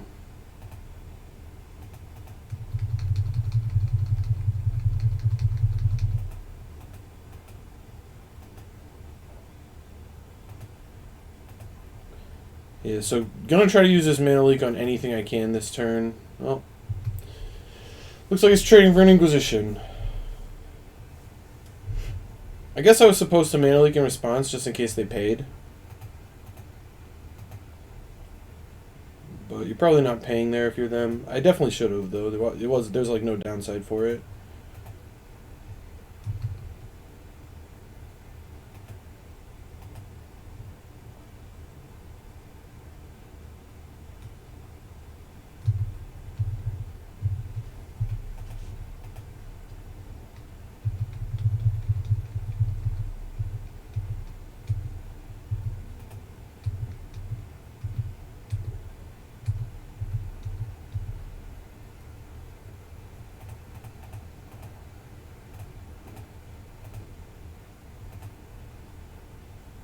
Alright, we drew the gust. So we get to continue playing. We're still in pretty bad shape, but we do get to continue playing. Don't have to battle through this red emblem. Wow? What do you mean, wow? No effing way. Dude, I have 4 answers, and I scried like 5 times.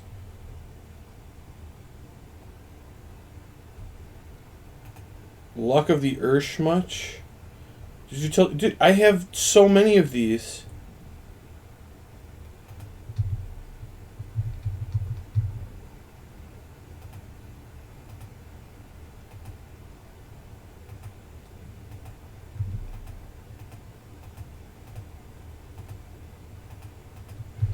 I do like the saltiness, though. It does fuel me. Are we firing up the ravine? Alright. So it looks like I just kind of need an answer to a ravine. Opponent has like 55 cards in hand, though. They're working with a full grip. So the likelihood that anything really lives is not high.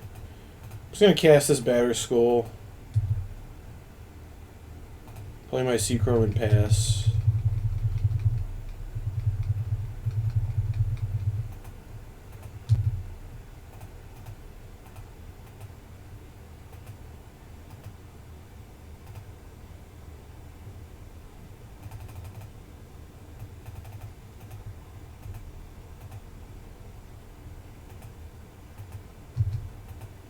Alright, opponent still has 55 fetch lands. It's good to see. Is this a Liliana? Liliana would be brutal. I don't think I could beat it. I need to draw basically exactly Path to Exile here. Oh, Crocs is also like really bad for me.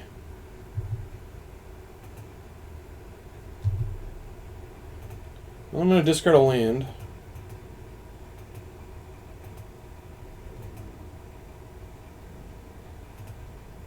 I think on this one I do discard Dreadhorde just because they do play like Bolt and K Command.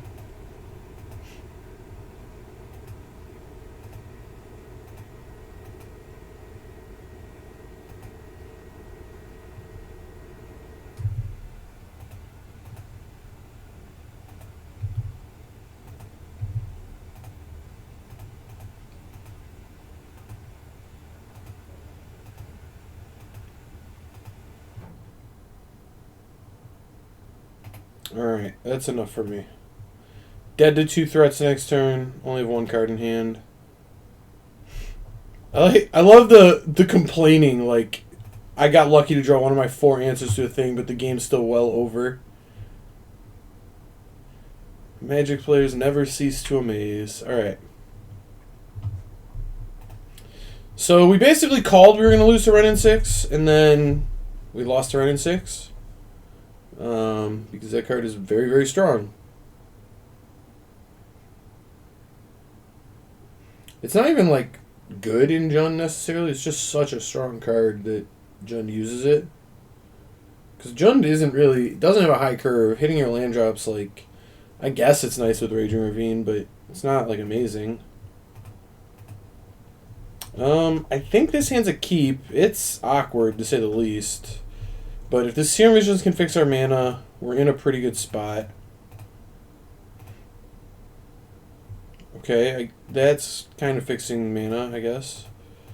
I can top or bottom the op there. Either way, it's getting shuffled away next turn to play a Stoneforge, so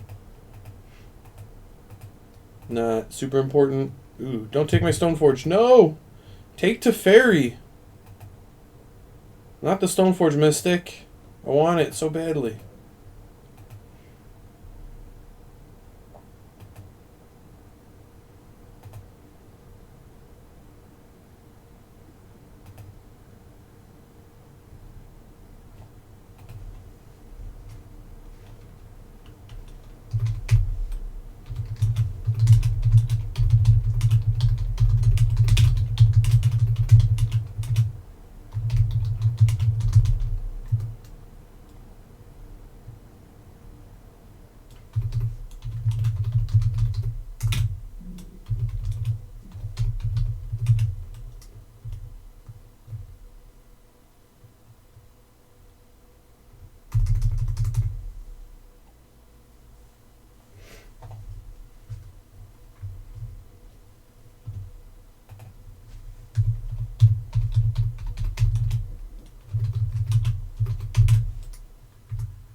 Took to Fairy instead of the Stoneforge Mystic. Interesting. I guess that means the Stoneforge Mystic is like 100% to die here.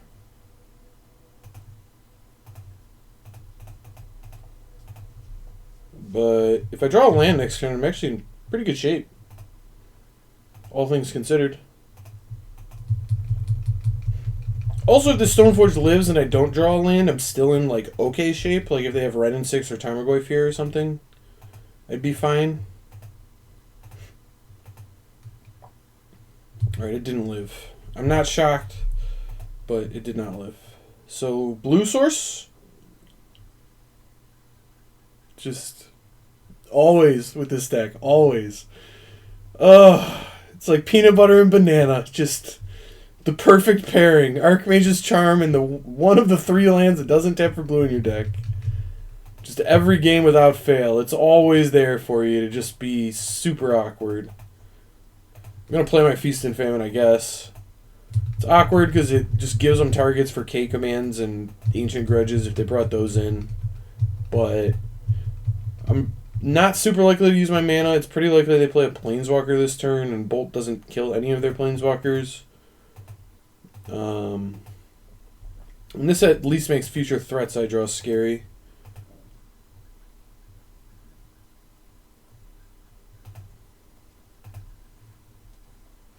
Kroxa. Oh, that's fine. That one I don't care about at all. I think I'm supposed to discard Bolt here. But I might regret that. I'm going to discard Bolt. There's not a ton of stuff that dies to Bolt in this deck. I think it's pretty likely they do have Bloodbraid Elf in their hand, given they took to Fairy, but... Yes, we drew the blue source. Beautiful. So Archmage's Charm probably drawing 2. Ooh, I think opponent's getting salty that I drew 3 lands in a row after Serum Visioning a land to the top, keeping a 1-lander.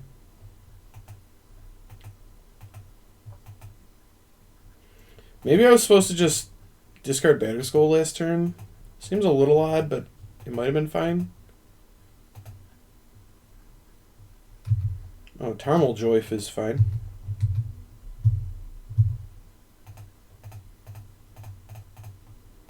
Target player draws 2 cards. I would like 2 of them, please. Ooh, Cryptic Command's a good draw. Ooh, this actually went pretty well. So I can path Goyf and Cryptic, whatever they play.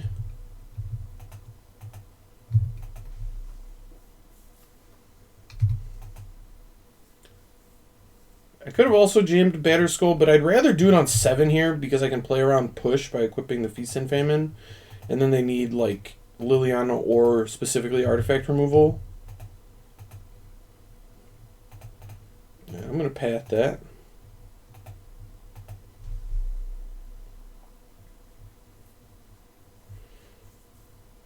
I can't quite bring Kroxa back here. They are one card in the graveyard away from that.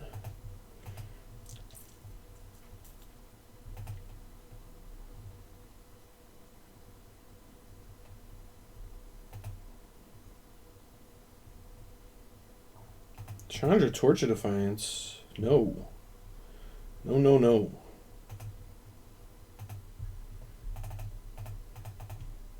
Counter target spell, draw a card. So Kroxa comes back next turn, which is annoying.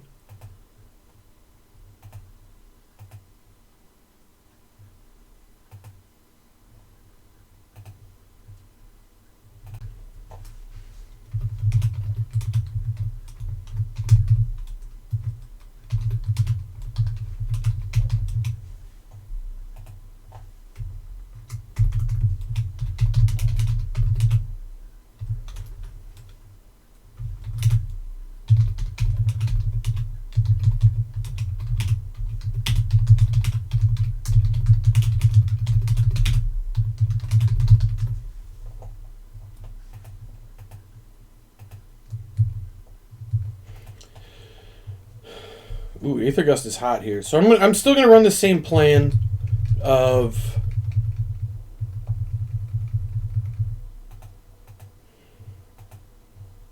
Batterskull plus Feast and Famine next turn. A Thoughtseize here would be really bad. But Croxa here is mostly fine. Just because I do have the Gust already.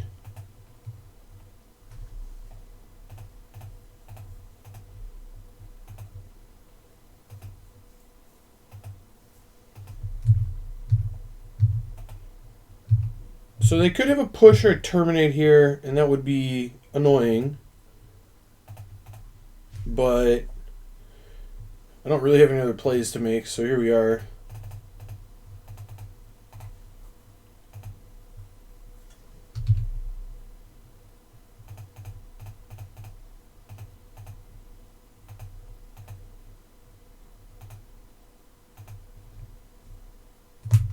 All right. So they kind of need Liliana the Veil or something weird like a Damnation here. Or Artifact, yeah, like a Trophy. Trophy would work. The good news is I still get to have 2-2 because they didn't do it in response. I'll take that. 2-2 protection from black and green. It's pretty good. This does die to Bolt, which is kind of awkward. They drew Croxa again? Why? Why didn't you bottom that?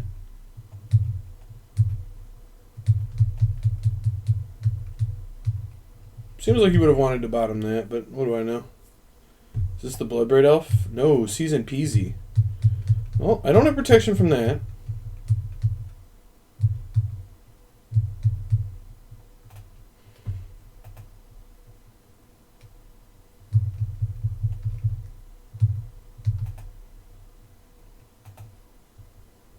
Alright, so chances we make it through this game, not high.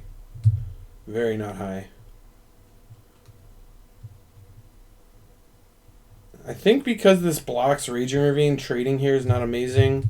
I still will probably get the option to trade next turn. There's a chance I can convert this Mana Leak into something, but it's not super likely. They're also like getting kind of close to Croxa again. They just need 2 cards, and I can't even Mana Leak Croxa at this point, so that's pretty annoying.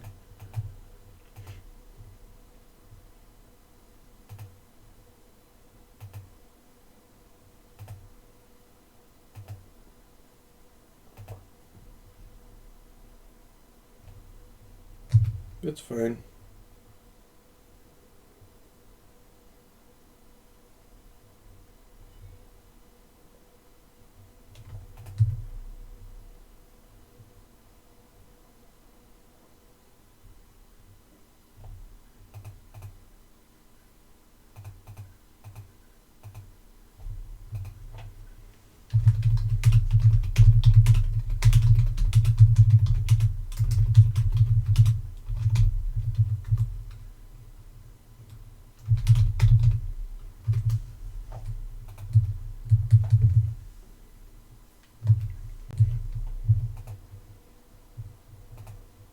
Alright, Path to Exile here at least answers Croxa. That's not really my prime concern at the moment, but it does do that.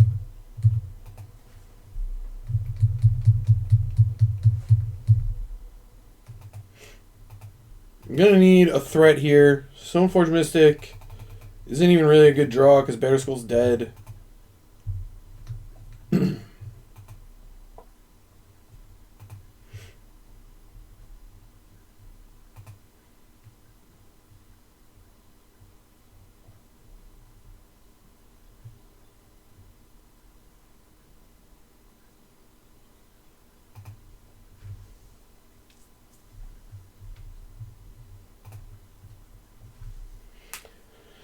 Ugh.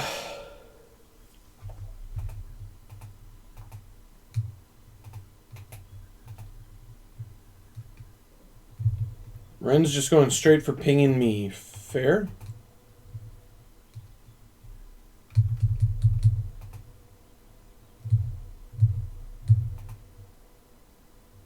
Ooh, Dreadhoard's a fantastic draw. That was probably the best draw in my deck. Yeah, no joke. It's pretty likely they can kill it. Hoping they don't have a kill spell in hand. I maybe was supposed to sort up suit up the Sword of Feast and Famine before they got a draw step.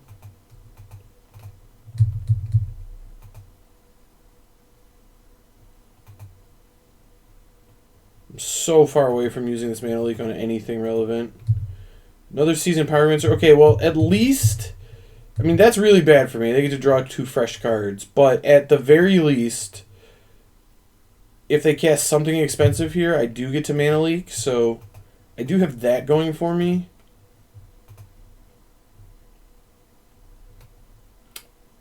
Nope. Well, maybe... Yeah, I was definitely supposed to put the Sword of Feast and Famine on this thing. Ugh, it's so bad.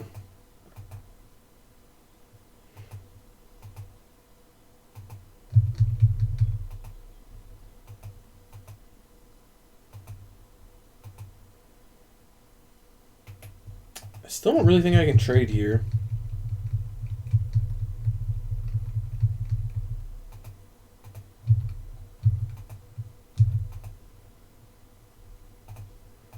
Alright, Serum Visions is a card. These really aren't cards. But Teferi's fine, I guess. It's in a really bad spot.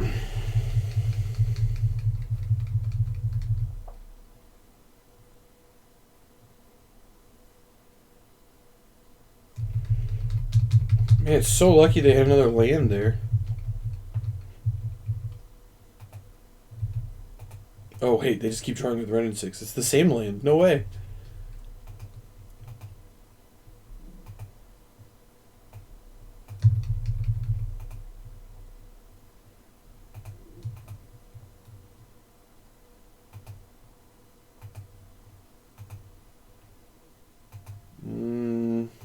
Alright. I still can't trade. These just make more 1/1s. It's so bad for me. Or it fuels Kroxa. And this is holding back the Ravines right now. And a Tarmogoyf, as it turns out.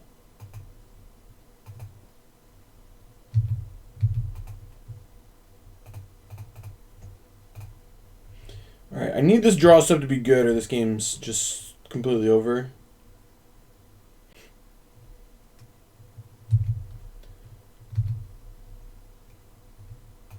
Well, seems pretty good they drew a bolt there.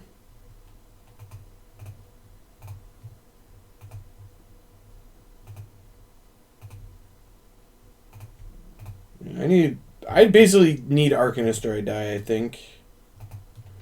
Cryptic Command's a card. It is a card. Even with Cryptic, though, I'm dead to just activate Ravine and respond, or after I tap all the creatures. If they want to activate pre-combat, I actually have a chance.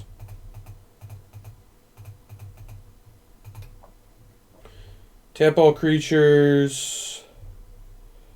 So the only way I actually stay alive here is if I bounce this Raging Ravine and tap these ones. I don't think that's a winning line. I think I'm so far behind I have to hope that they don't understand that they can activate this one. So I'm just going to tap all creatures and draw a card. And I am dead here if opponent knows how to play their deck. Which it seems likely because you don't really play Jund without being Jund guy.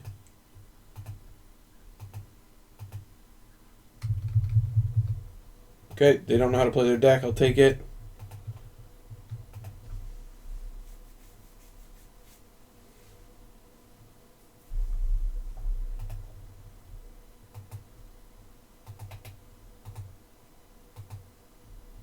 Man, Seasoned Pyromancer is so good.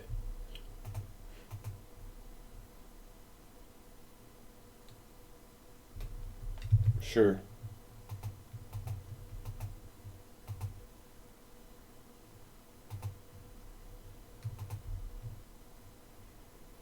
And all this is fine. You had me dead if you just knew how to play your deck, so...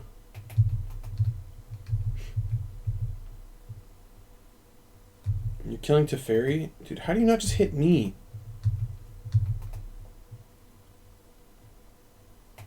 Alright, I am dead here.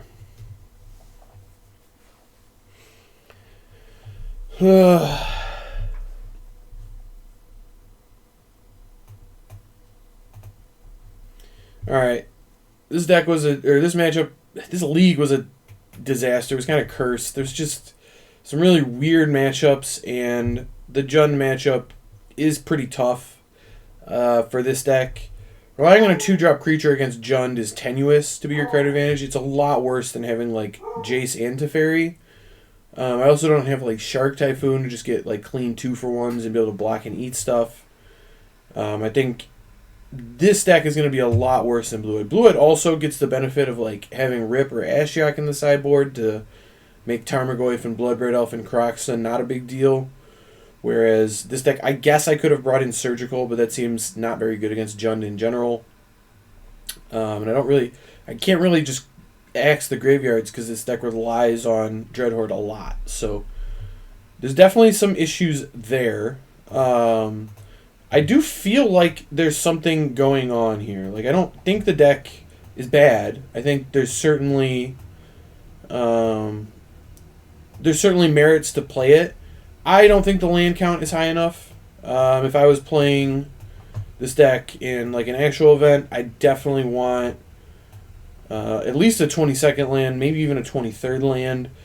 The cantrips are just not good enough, I guess. Like, they're just bad. They're just not good enough to be modern power level. Like, Opt is good enough, is like fine for standard, and honestly, it's like not even very good there. It's like fine. Most blue decks don't play it at all, actually. I mean, this deck is playing it because of Dreadhorde, and it makes sense because Dreadhorde is so busted when it's flashing back like Ponder and Brainstorm, but Opt and Serum Images are just a very, very different cantrip suite than having Ponder and Brainstorm. And I think that's enough to make Dreadhorde go from like a broken bannable card to just a card, just a fine one. I think you can continue to work on this archetype. I think there's something here, but for me, give me my Painless mana base all day. Give me my Blood Moon proof mana base all day. This mana base is also, it's not only is it painful, because it's Fetch Shock based, it's very, very weak to Choke and Boil. It's decent against Blood Moon, but not better than the Blue-White mana base. I'd just rather be playing Blue-White. I don't think Dreadhorde and Lightning Bolt add quite enough. Cleansing Wildfire is a strong pickup. I'm happy to have it, but I haven't really struggled with Tron Blue-White. And the Izzet Staticaster, I guess, is fine, but not worth splashing red for, I don't think. Yeah, so I think this was... I'm happy I tried this. I think it was a fine deck to get some games in with, but overall I'm going to stick to Blue-White. I do want to keep working on Esper. I also thought Esper was better. But we'll see. Maybe some future printings make me want to bring Dreadhorde back. I do think it's interesting. There's a chance you want some Jace's main as well, like over the Cryptics, just because, you know, it's a way to bounce something to get it out and clear the path for Dreadhorde. It's more card advantage, because you saw there when my Dreadhorde died, this deck doesn't have that much card advantage. And I do like the idea of putting Teferi and Jace behind the Dreadhorde so that you can start clearing a path for it. And then maybe you could play less bolts and paths. I don't know. We'll have to keep working on this. But for now, thanks everybody for stopping by. Thank you for watching this. I appreciate it. Remember, if you like the content we're making here, please leave a like on the video. Please subscribe to the channel. And please leave comments as well. It really helps with the YouTube algorithm. I would appreciate it if you would do that. And with that, I'll talk to you next time. See you guys.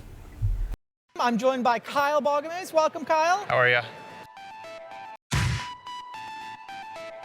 Raja Suleiman with Orzhov. Max McVitie. Congratulations to Brian DeMars. Zach Allen. I wouldn't be here without these guys, though. So. And the champion of Proto Counter-Attack here, Ari Lax.